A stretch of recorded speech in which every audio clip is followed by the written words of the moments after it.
Guys, di video kali ini gue bakalan bahas tentang gimana sih strategi investasi dan gimana susunan portofolio investasi untuk berbagai kalangan usia. Ya, jadi teman-teman setelah nonton video ini, teman-teman udah bisa dapat gambaran tentang gimana strategi investasi yang terbaik buat kalian dan gimana sih susunan portofolio yang terbaik buat kalian berdasarkan usia kalian masing-masing. Nah, sebelum kita mulai, seperti biasa, subscribe channel Todopedia dan juga tekan lonceng notifikasi supaya teman-teman terus up to date sama channel Todopedia. Dan teman-teman juga bisa cek produk digital Todopedia di link.id/todopedia, atau teman-teman juga bisa akses produk digital Todopedia itu di channel page Todopedia. Kalian masuk ke bagian tab store. Di situ ada produk digital Todopedia yang tentunya bisa nambah ilmu kalian, bisa nambah insight kalian, dan juga ngebantuin investasi kalian. Oke? Langsung aja kalau gitu kita mulai ke videonya.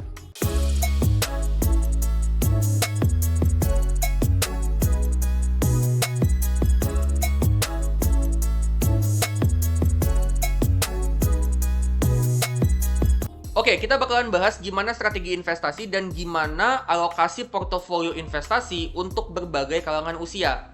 Nah, gue langsung aja mulai dari usia yang paling muda, yaitu usia di bawah 30 tahun. Ya, jadi ini adalah portofolio untuk teman-teman yang usianya masih di bawah 30 tahun. Bisa itu usianya kepala dua, atau usianya mungkin masih belasan tahun, ya teman-teman masih kuliah, masih sekolah mungkin. Nah, ini portofolio cocok buat kalian. Ya, jadi ada dua variasi portofolio. Yang pertama, yang sebelah kiri itu alokasinya saham high dividend 50%, indeks ETF 30%, dan high risk investment itu 20% alokasi. Nah, kenapa di sini paling banyak alokasinya ke saham high dividend? Nah, jawabannya adalah karena gini teman-teman. Saham high dividend ini kan saham-saham perusahaan bagus yang bagi dividen yang besar. Ya, dan dividen itu kan kasih kita cash flow. Dividen itu kasih investor itu cash flow, ya. Dan cash flow ini bisa langsung dipakai untuk reinvestasi supaya memperbesar efek compounding, ya kan? Nah, jadi kenapa alokasinya paling besar di saham high dividend? Supaya kita bisa dapat cash flow yang besar, dan cash flow ini bisa kita pakai untuk segera reinvestasi, gitu ya, untuk kita mempercepat dan memperbesar terjadinya efek compounding. Ya, jadi dengan kita memperbesar alokasi ke saham high dividend, ya kita mencoba untuk memperbesar efek compounding. Gitu ya. Nah, selain saham high dividend, ada juga indeks ETF 30%. Ya, ini indeks ETF ini contohnya kayak S&P 500 ETF ya, VOO, atau bisa juga ETF US Total Stock Market ya, VTI, atau bisa juga ETF global. Ya, ETF World Index VT, ya, Vanguard Total World Stock Market ETF ya, VT. Jadi investasi di seluruh dunia. Ya, jadi ini indeks ETF ini paket saham teman-teman. Jadi paket saham isinya ratusan ribuan saham, dan di dalamnya itu udah ada berbagai macam saham. Ya, ada saham growth, ada saham value, ada saham dividen, ada saham big cap, ada saham mid cap, small cap, terus juga ada saham dari sektor teknologi, ada juga dari finansial, ada juga dari sektor industri, sektor energi, kesehatan, dan masih banyak lagi. Gitu ya. Jadi indeks ETF ini isinya adalah paket saham. Di dalamnya ada semua jenis saham. Gitu ya. Nah, itu alokasinya 30%. Dan ini memberikan kita exposure ke pasar US dan juga pasar global. Ya. Nah, terus 20% sisanya itu adalah high risk investment. Jadi ini adalah investasi yang potensi resikonya gede, ya, tapi potensi returnnya juga gede. Contohnya kayak saham growth, ya, kayak Nvidia, Google, AMD, Meta, Tesla, Amazon, dan masih banyak lagi. Terus juga ETF growth ya, contohnya kayak SCHG, QQQM, atau VUG, atau VGT, ya. Atau bisa juga investasi di Bitcoin, di cryptocurrency, atau bisa juga investasi di private equity. Jadi teman-teman invest di bisnis orang lain, yang mana bisnis ini bisnis yang nggak ada di bursa, tidak terdaftar di bursa. Ya, mungkin bisnis UMKM gitu ya, teman-teman invest. Ya, kalian melihat potensi untungnya gede, tapi memang potensi resikonya juga gede. Nah, itu juga teman-teman bisa masukin ke dalam kategori high risk investment. Gitu ya. Jadi usia di bawah 30 tahun ini memang investasinya itu profil resikonya agresif. Ya, 50% saham, saham-saham yang dividen, saham dividen besar, 30% itu indeks ETF, ya, 20% itu high risk investment. Ya, jadi memang lebih agresif nih kalau usianya di bawah 30 tahun. Nah, tapi kalau teman-teman misalnya nggak pengen investasi di high risk investment, teman-teman bisa pakai variasi yang kanan. Ya, jadi saham high dividend 50%, indeks ETF-nya 40%, obligasi 10%.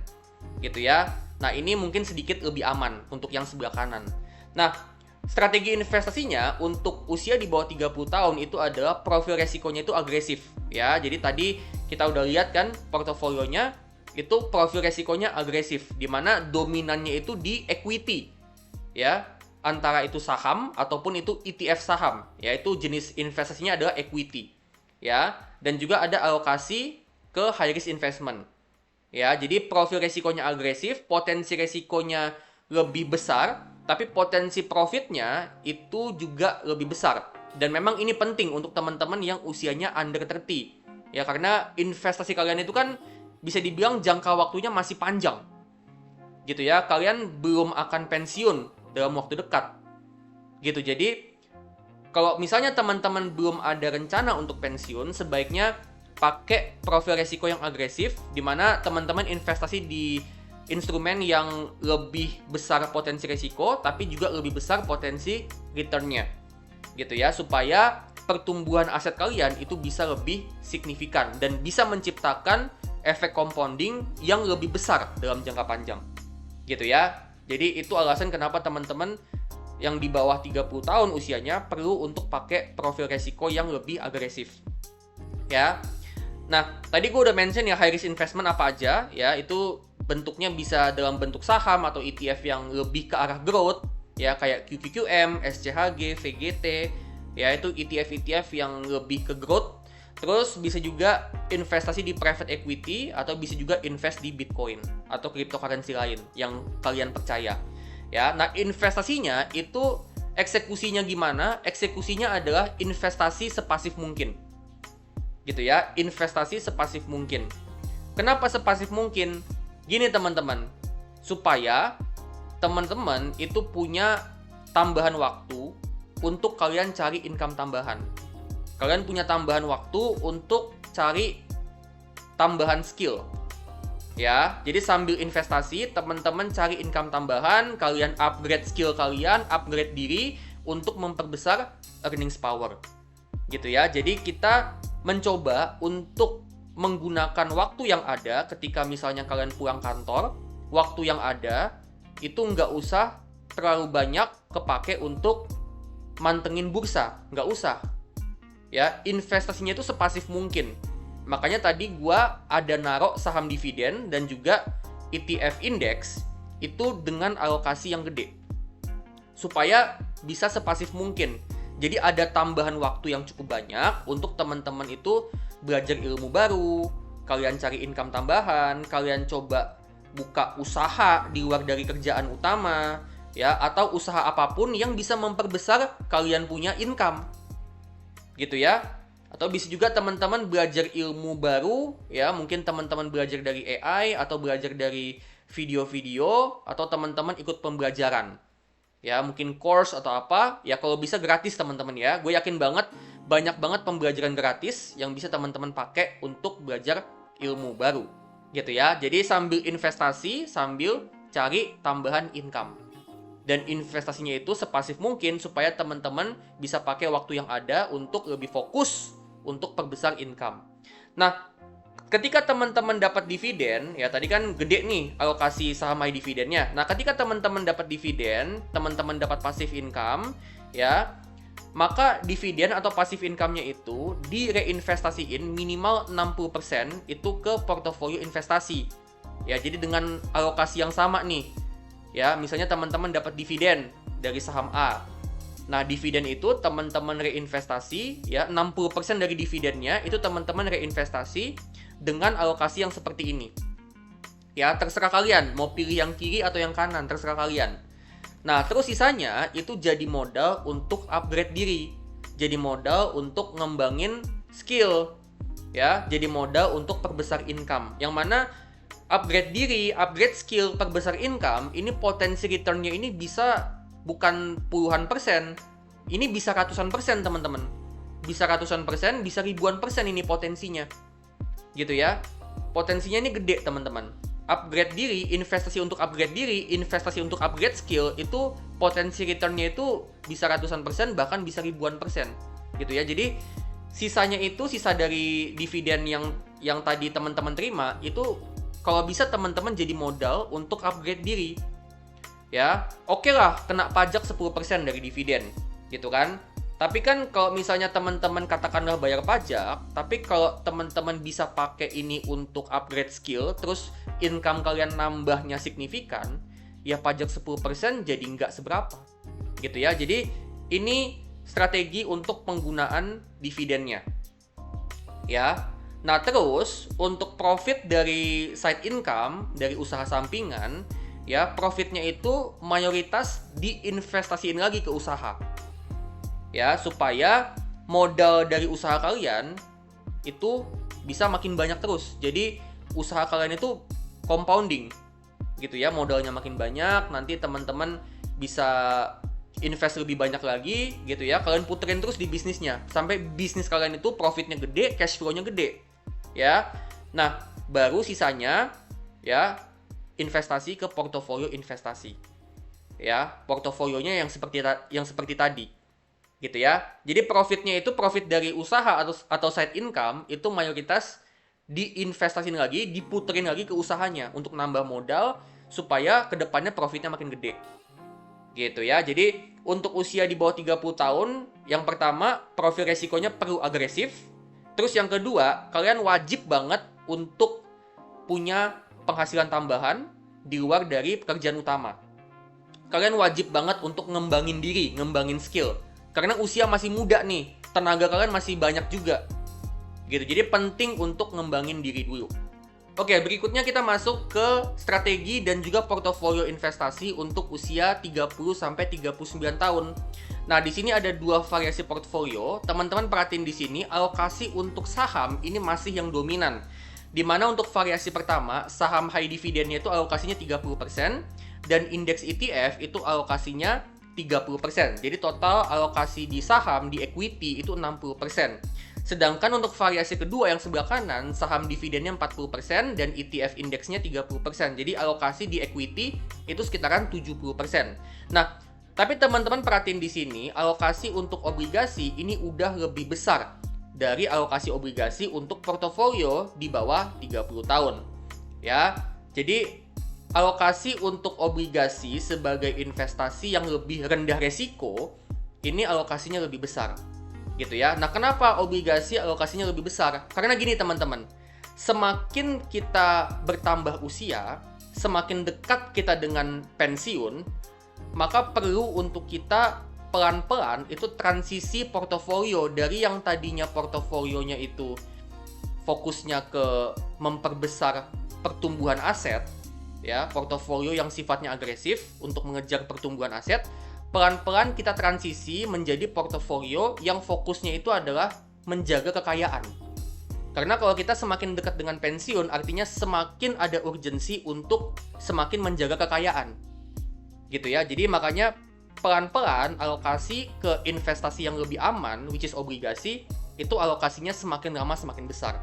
Ya, jadi ini alokasi untuk usia 30 sampai 39 tahun. Nah, buat teman-teman yang masih pengen investasi di high risk investment ketika usia kalian segini, ya, teman-teman bisa alokasiin 10% aja untuk high risk investment, ya, seperti yang di variasi pertama. Gitu ya, menurut gua high risk investment bisa juga masuk ke dalam portofolio, tapi sebaiknya jangan banyak-banyak. Oke? Nah, jadi strategi investasinya adalah profil resikonya itu semi agresif. Jadi masih agresif tapi udah nggak seagresif usia under 30. Dengan alokasi 30% itu di obligasi. Gitu ya, alokasi obligasinya lebih besar. Nah, kalau teman-teman di usia segini kalian punya usaha sampingan di luar pekerjaan utama atau kalian punya side income, ya, maka profit dari side income, profit dari usaha sampingan itu kalian investasiin mayoritas ke portofolio investasi. Ya, portofolio investasi yang seperti ini.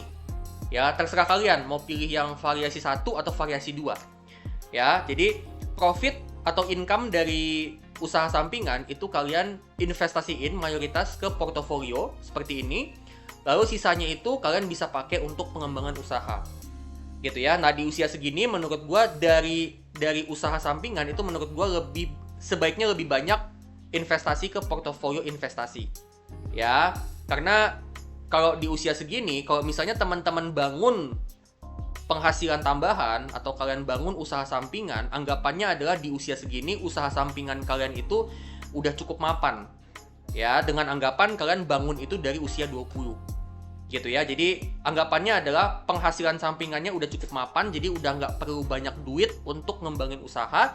Jadi profitnya atau income-nya dari side job ini itu bisa mayoritas ke portofolio investasi. Gitu ya. Nah, terus untuk strategi penggunaan dividen atau passive income-nya, ya, minimal itu 50% diinvestasiin ke portofolio investasi. Gitu ya. Jadi 50% dari dividen yang diterima itu diinvestasiin lagi ke portofolio investasi. Terus 20-30%, nah ini bisa juga digunakan untuk konsumsi pribadi dan keluarga. Karena anggapannya ya di usia segini teman-teman mungkin ada yang udah menikah, butuh biaya tambahan untuk keluarga, untuk kebutuhan gitu ya, untuk konsumsi pasangan atau anak kalian, ya. Kan kadang perlu juga. Ya, jadi oke lah, 20-30% dipakai untuk konsumsi pribadi, ya. Entah itu kebutuhan pokok atau mungkin pengen liburan sama keluarga, ya udah bisa pakai dividennya sekitaran 20-30%. Nah, baru sisanya dipakai untuk upgrade diri, bisa juga dipakai untuk ngembangin usaha, ngembangin skill, untuk bangun usaha baru, untuk ekspansi usaha, gitu ya, untuk perbesar income. Ya, jadi strategi penggunaan dividen atau passive income-nya seperti itu. Ya, jadi masih dipakai untuk reinvestasi, baik itu ke portofolio ataupun untuk perbesar income, bangun usaha baru, nambah usaha baru. Ya, tapi untuk usia 30-39 tahun menurut gua ada baiknya dipakai juga untuk konsumsi pribadi, untuk bantu keuangan keluarga. Nah, sekarang kita masuk ke strategi investasi dan juga portofolio investasi untuk usia 40-49 tahun. Nah, kalau udah sampai usia segini, maka alokasi portofolionya itu lebih dominan ke instrumen investasi yang lebih rendah resiko. Dimana di sini obligasi 40% alokasi, ya, alokasi yang paling besar ke obligasi. Nah, terus ada 20% alokasi ke reksadana pasar uang. Ya, jadi ada 20% alokasi ke instrumen yang sangat-sangat low risk. Jadi total instrumen yang low risk sampai medium risk itu ada sekitaran 60%. Ya, obligasi 40%, RDPU 20%. Nah, baru sisanya itu ke instrumen investasi yang lebih high risk. Contohnya kayak saham dividen sama indeks ETF. Gitu ya. Jadi di usia 40-49 tahun, ya, ini profil resikonya udah lebih aman daripada yang tadi usia 30-an, usia 20-an. Ya, jadi profil resikonya lebih aman nih. Gitu ya, investasinya lebih aman. Dimana untuk usia 40-49 tahun, ini kebutuhannya itu bukan lagi numbuhin aset, bukan lagi memperbesar kekayaan, tapi lebih ke menjaga kekayaan. Ya, karena udah semakin mendekati usia pensiun. Jadi lebih penting untuk menjaga kekayaan daripada numbuhin kekayaan. Ya, jadi investasinya itu lebih fokus ke investasi yang lebih stabil, lebih nggak volatil. Makanya lebih besar nih alokasi ke instrumen yang rendah resiko kayak obligasi sama RDPU. Gitu ya. Tetap sih ada instrumen yang high risk gitu ya. Sekitaran 40% alokasi. Tapi kalau teman-teman pengen customize, misalnya kalian pengen lebih besar di obligasi nih. Ya, kalian pengen obligasinya 50% deh. Ya, saham dividennya misalnya cuma 10%, ETF-nya 20% gitu ya. Nah, itu juga boleh ya. Jadi silakan teman-teman customize sendiri ya, tergantung dari kebutuhan kalian, tergantung dari profil resiko masing-masing. Nah, terus untuk strategi investasinya, ini profil resikonya itu moderat ya. Jadi lebih aman, profil resikonya lebih aman dari agresif sama semi agresif ya. Alokasinya 40% obligasi, 40% saham, 20% pasar uang, ya, RDPU. Nah, terus di usia segini, ya, katakanlah teman-teman udah punya usaha dari kerjaan sampingan, ya, kalian udah punya side income yang cukup besar, gitu ya. Mayoritas itu dialokasiin ke portofolio investasi, baru sisanya untuk pengembangan usaha kalau memang ada peluang usaha, ya. Dan untuk strategi penggunaan dividen atau passive income-nya itu minimal 70% diinvestasiin ke portofolio investasi, ya, baru sisanya digunakan untuk konsumsi pribadi dan juga keluarga. Ya, jadi lebih banyak nih alokasi investasi itu ke portofolio. Ya, jadi pendapatan dari side income dari usaha sampingan itu mayoritas ke portofolio investasi, dan juga ketika dapat dividen, dapat passive income, dapat kupon obligasi, ya, itu minimal 70% diinvestasiin ke portofolio investasi, terus sisanya dipakai untuk konsumsi pribadi dan juga keluarga. Nah, yang ini juga teman-teman boleh kustomisasi ya. Jadi misalnya ternyata kebutuhan untuk konsumsi keluarganya lebih besar nih. Ya udah, untuk penggunaan dividennya mungkin bukan 70%, tapi diturunin jadi ya 50%. Itu juga boleh teman-teman. Jadi 50% diinvest lagi ke portofolio, sisanya dipakai untuk konsumsi pribadi. Ya. Nah, tapi poinnya adalah untuk usia 40 sampai 49, ya. Keuntungan-keuntungan baik dari usaha sampingan maupun investasi maupun pekerjaan utama itu mayoritas diinvestasiin ke portofolio investasi. Ya, dan once again untuk investasinya itu lebih banyak ke instrumen kayak obligasi sama RDPU. Jadi investasi yang lebih aman. Gitu ya. Jadi ini strategi untuk usia 40 sampai 49 tahun, yang mana ini usia yang sudah semakin mendekati usia pensiun. Dan terakhir kita masuk ke strategi dan juga portofolio investasi untuk usia 50 tahun ke atas. Nah, di usia segini fokusnya itu adalah pensiun. Fokusnya itu gimana caranya portofolio investasi kita itu bisa jadi sumber income kita tanpa kita harus kerja. Ya, jadi kita fokusnya itu adalah ngebuat portofolio investasi kita itu kasih passive income yang cukup besar dan cukup aman untuk kita bisa berhenti kerja. Ya, alokasinya itu adalah obligasi 55%. Ya, jadi obligasi ini alokasinya paling besar dan dia jadi penggaji utama. Ya, dia jadi sumber income utama untuk investornya. Ya. Nah, terus ada 25% alokasi ke RDPU. Nah, ini tujuannya lebih ke tambahan pengaman. Ya, jadi ada pengamannya 25% RDPU, ya. Nah, terus 20% sisanya itu instrumen investasi yang high risk, ya, ada saham dividen 10% dan ada indeks ETF 10%. Gitu ya. Jadi tetap ada alokasi ke instrumen high risk tapi alokasinya sangat kecil. Ya, dimana ya kadang-kadang saham high dividend sama indeks ETF ini di saat-saat tertentu, di momen-momen tertentu bisa aja dia kasih profit yang cukup besar juga. Ya, tapi sumber income utamanya itu datang dari obligasi yang kasih kita kupon. Setiap bulan, ada yang setiap 6 bulan. So, ini dia alokasi portofolio untuk usia 50 tahun ke atas. Ya, nah untuk profil resiko untuk usia 50 tahun ke atas, profilnya itu adalah moderat condong ke konservatif. Dengan alokasi mayoritas itu di obligasi sebagai sumber income utama. Nah, di usia segini, investor ini udah bisa berhenti dari pekerjaan utama, di mana hidup mereka itu udah bisa dibiayai dari investasi. Ya, dengan anggapan investor dari usia 20, usia 30, itu dia ngebangun aset, terus dia juga ngebangun bisnis. Ya, dia ngebangun sumber penghasilan sampingan, dia juga ngebangun aset investasi, ya. Dengan anggapan bahwa itu dilakukan di usia 20-30, investor di usia segini udah bisa berhenti dari pekerjaan utama. Jadi udah bisa dibiayai sama investasi dan juga dibiayai hidupnya sama pekerjaan sampingan. Ya, dan untuk profit dari pekerjaan sampingan, dari side income itu diinvestasiin ke portofolio investasi. Jadi portofolio investasi itu jadi sumber income utama. Ya, itu adalah sumber income utama dan mayoritas alokasinya di obligasi. Nah, ketika teman-teman dapat dividen, dapat passive income dari obligasi, dari saham, dari RDPU, ya, maka di usia segini, ya, karena kan kalian udah pensiun ya, maka ya paling tidak 70-80% itu digunakan untuk konsumsi pribadi dan juga keluarga. Jadi kalian benar-benar hidupnya dibiayai sama investasi kalian. Ya, baru sisanya kalau ada sisa dipakai untuk investasi ke portofolio. Gitu ya. Jadi kalian anggap bahwa portofolio investasi kalian itu adalah sumber income utama di usia segini. Oke, so itu dia strategi investasi dan juga susunan portofolio investasi terbaik untuk berbagai kalangan usia. Ya, harapannya dari sini teman-teman bisa nentuin sendiri strategi investasi yang cocok buat kalian dan juga portofolio yang terbaik buat kalian. Nah, kalau teman-teman suka sama video ini, teman-teman klik like, bagiin video ini ke teman-teman kalian, dan teman-teman juga bisa kasih support Todopedia dengan scan QR yang ada di bagian bawah, supaya kedepannya gue makin semangat untuk bikin konten yang terbaik buat kalian. Disclaimer ya, ini bukan ajakan untuk jual ataupun beli saham, ataupun untuk instrumen investasi yang lain, ya.